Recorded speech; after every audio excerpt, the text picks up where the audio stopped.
Yo, what's going on today, guys? It's Rikar here, and today we're talking a little bit of NBA free agency. Tomorrow it is starting up, but we've seen a lot of action already happening, clearing cap space to bring in players like the Knicks, or there was a pretty big name trade today with DeJounte Murray, but we're just going to go through everything that just happened today. 6/29/2022, tomorrow free agency starts, and we actually saw a lot of things happen today, so I felt like it was worth it giving you guys a quick video to kind of give you guys a rundown on what happened and what I think is going to be coming from these situations. So, one of the big ones today was Washington finalizing a trade to acquire Denver's Will Barton, Monty Morris for Kentavarius, Alwell Pope, however you want to say his first name, and Ish Smith.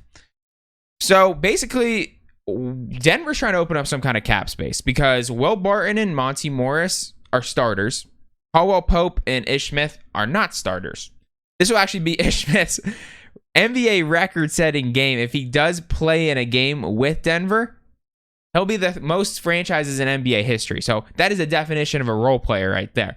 So I'm assuming Denver's going to try to make a move of some sort. I don't know what kind of move they can make because they have 3 max players now. So they're trying to make something happen. They have to get, or maybe they're really hoping. I saw Bones Highland. I thought he did very good as a rookie. So maybe they're trying to have him step up and be a starter. But that's kind of risky in my opinion because they didn't give him a ton of minutes as a rookie. So we have that happening. I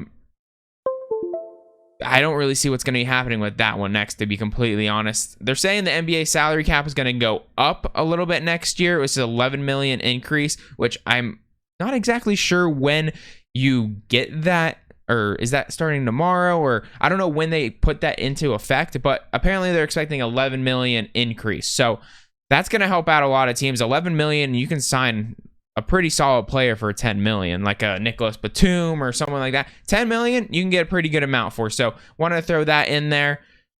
Washington Wizards star Bradley Beal declined a $36.4 million option to become a free agent. So he's going to be eligible to sign his 5-year max contract or 4 years somewhere else.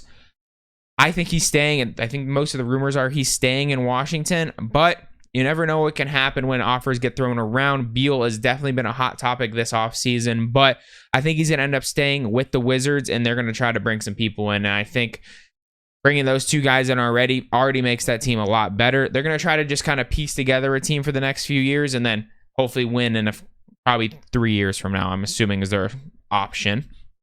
Milwaukee Bucks, Bobby Portis informed team that he declined his $4.6 million option to become a free agent. So Bobby Portis is on the market. Who knows what he's going to do? It says the maximum he can sign for is 4 years, $49 million. So I'm assuming that's something with the contract he already had. But I imagine someone's going to pay him that. Bobby has had a couple very good years with Milwaukee, shooting about 40% most of the years there from 3, and he's 7 feet tall. Gives a lot of size. He's a good rebounder. Honestly, someone as the Suns, I would very much tell them to go after. But I don't think they're going to end up doing it because they're going to try to sign like a PJ or something like that for a power forward. Lots of rumors coming out about Crowder being traded. We're not going to go into that too deep today because we always talk Suns here, but let's just keep going. James Harden declined his $47.3 million option to become a free agent. Basically, they're saying that they're going to be able to save money here, and James Harden said, you know what? I didn't play up to my potential. I'm actually going to do something for the team and hope us bring in and have a little bit more flexibility. So they're going to try to bring someone else in. I think their move is to move Tobias Harris. I think that's everyone's kind of thinking that's a max contract on Tobias Harris, that he's not a max player. I don't know how his agent managed to get him a max contract. He was good with the Clippers, but max good? I don't know about that one, Chief. So that's a big one right there. 76ers have some cap space. There's a lot of players on the market to this year, so I'm interested to see what they're going to end up doing with that. Kings are declining to offer DiVincenzo a qualifying offer, so he's going to be unrestricted free agent, it sounds like. Not really. He's a role player. At the end of the day, he's a solid role player, so maybe we'll see. Maybe he goes back to the Bucks because they need some more role players over there. Who knows? Let's get to the big one here, guys.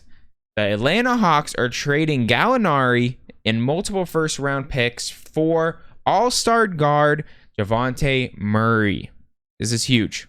Absolutely massive for the Hawks. I don't know what their game plan is because I'm assuming they're going to want Murray to be the primary ball handler and use Trae Young as like a true shooting guard. Trae Young is an absolute great passer, but he also leads the league in turnovers every year. So I'm assuming their thought is get another guard back there, have a really good backcourt. Arguably, that would arguably be the best backcourt in basketball with those two. Maybe not all around because neither of them play great defense. Dejounte Murray plays solid, but Trae Young plays very lackluster defense. But two very good guards in the backcourt for them, and I'm thinking they're going to try to just cut down on some of those turnovers that Trae has. And then I'm interested, man. They didn't give up that much. It ended up being 3 first-round picks and a future swap. So, I mean, it's kind of a lot, but everyone kind of knows Dejounte Murray is like super athletic. He's kind of like a young Russell Westbrook just coming into his game right now, and people are going to say that's a horrible comparison. He's a little bit more skilled than Russell. Russell might have been a little bit more athletic, but if you're getting compared to someone in the top 75, he's pretty good. So that is the very interesting one of the day, the biggest one for absolute sure. And then Patty Mills declined his $6.2 million option to become a free agent. I wouldn't be against the Suns trying to sign him.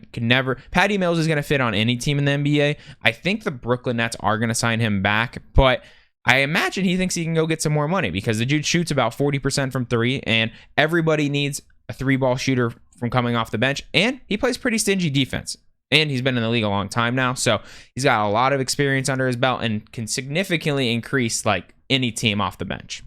He could start on some bad teams, but I imagine no one's gonna like really put money into him. So that is really the main ones here today, guys. I just wanted to give you guys a quick rundown of that, just so you guys could have a little bit of feel what I think is gonna happen with that. Plus, like, we have tomorrow's going to be a big day. A lot of people are expecting ginormous trades to go through by tomorrow. I don't think anything's going to go massive tomorrow. Day one's going to be a lot of fillers. I feel like they're going to be throwing trades all over the place tomorrow. And I don't think a lot of like the big names are going to come off the board. Like everyone's expecting KD and Kyrie and all this stuff. I don't expect that to happen. I think that's going to be later in the year. Like if they don't work out or have something crazy happen for them where they are looking great, I see those guys moving at trade deadlines. So we'll see what ends up happening, guys. Obviously, the big ones right now, we have DeAndre Ayton for the Suns. Who knows where he's going? It sounds like he's off. Like, it sounds like he's not even like a chance of signing anymore from the rumors I've seen around the Suns organization. So I ideally would like for him to re-sign with the Suns, but they're going to sign and trade him with someone, and it's going to probably be a max contract, I'm assuming. But who knows, guys? That's the big one for me. I know there's a few other big ones around the league that people are very interested in, but we did see some like big names there with James Harden and who's the first one we talked about? Bradley Beal. Lots of big names declining their options or at least trying to help their teams out, but Bradley Beal is not going to help this team out. He's just going to take more money. He's taking that super max for sure, or I guess it's a max, I guess, but yeah. So that's it for me today, guys. Hope you guys did enjoy today's video. Just a little bit of insight on this. So hope you guys enjoyed. Have a good rest of your day. Peace.